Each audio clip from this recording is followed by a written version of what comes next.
Ladies and gentlemen, thank you very much for coming over this morning. You've taken out time that shows that you are very keen and interested in the programs that we are organizing, and also you have a stake in it.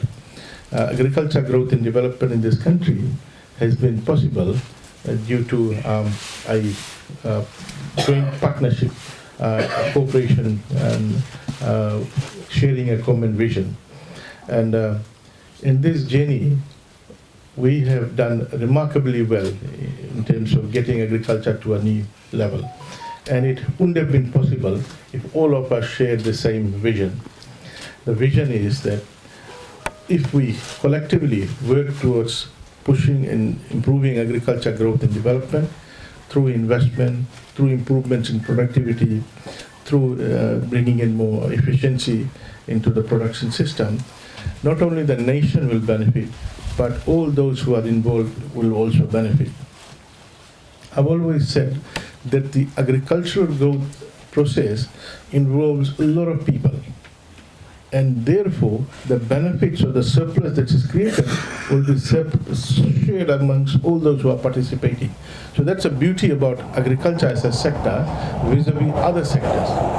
So to simplify, what I basically mean is that any surplus that's created in the agriculture sector will be shared amongst all those who are participating: the laborers, the farmers, the landowners, Nevis Motors who are supplying the machinery, ESCO Motors, or all those other machinery companies who are supplying tractors and implements, etc. So the fertilizer company, the weedicide company, the people who are supplying seeds, etc. So the beauty about agriculture is that the surplus that is created is going to be distributed amongst a lot of people who are participating in it, right from the landowners, right up to the urban area, people who are supplying inputs. Now,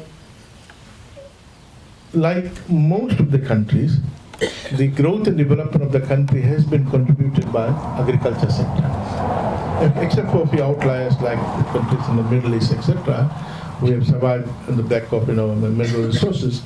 But almost all the countries, initially it was agriculture sector which contributed to the overall growth and development through transfer of surplus created in the sector to the urban area. So the surplus is transferred in a number of ways. All of you know, through investments, through buying of inputs, through spending on supermarket, etc. So the surplus that's created in the agriculture sector is transferred to the non-agriculture sector, and that's how the non-agriculture sector expands. People buy property, people buy houses, farmers buy houses, farmers buy property, farmers buy hotels, start businesses, etc. So that's how. Farmers spend money in supermarket, in market, etc., clothing shops. So the surplus is transferred. Farmers buy implements, okay? So surplus is transferred. So this is how the non-agriculture sector started expanding.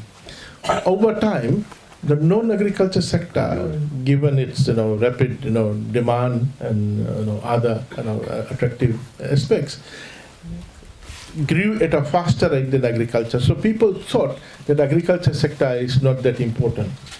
But over the last 2 years, when COVID-19 was rampant, agriculture's importance came to the forefront. Entire economy was standstill, but COVID did not affect agriculture. Agriculture kept on grinding. In fact, we did extremely well. Exports went up. 2020, for the first time ever, agricultural exports, non-sugar agricultural exports, surpassed sugar exports. Sugar was 101 million, non-sugar agriculture exports were 106 million.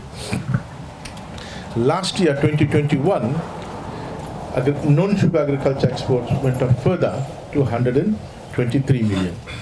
Yeah? And sugar exports declined further.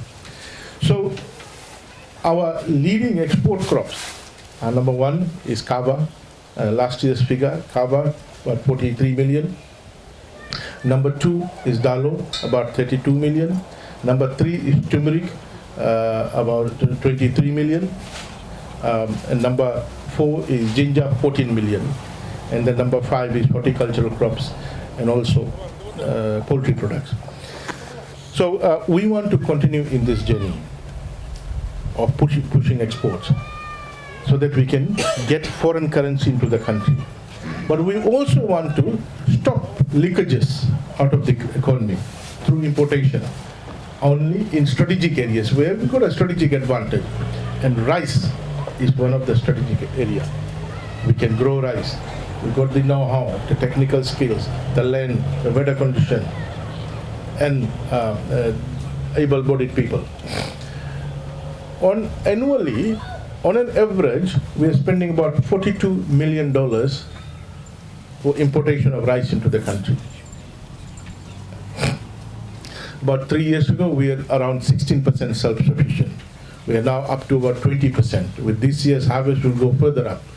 And this is a remarkable achievement.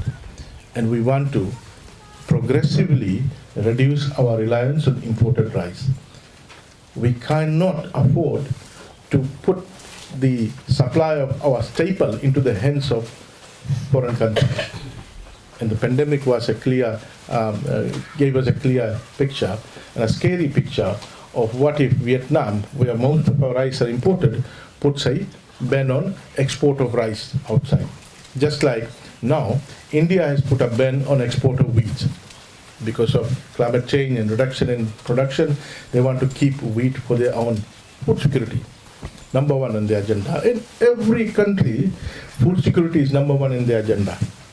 So we were saying that if we are able to have rice, dalo, cassava, vegetables, and dal, we are done with the food security.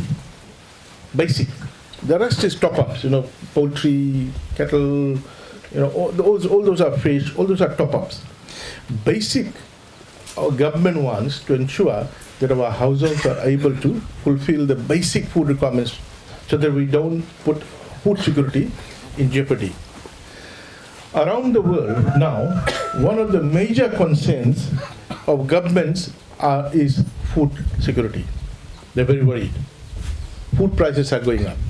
And we don't want that situation to happen here. And it is for this reason that we want to take control of the basic food requirements by within.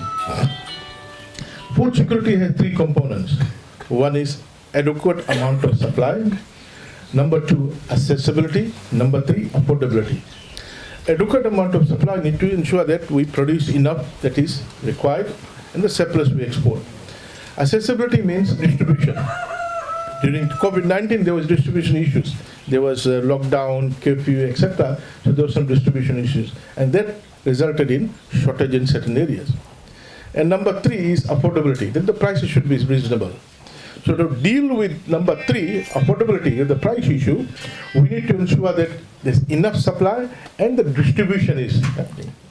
You can have enough supply in Vitilevu and it doesn't reach here, then prices will go up. You see. So these 3 components we're working on at the moment.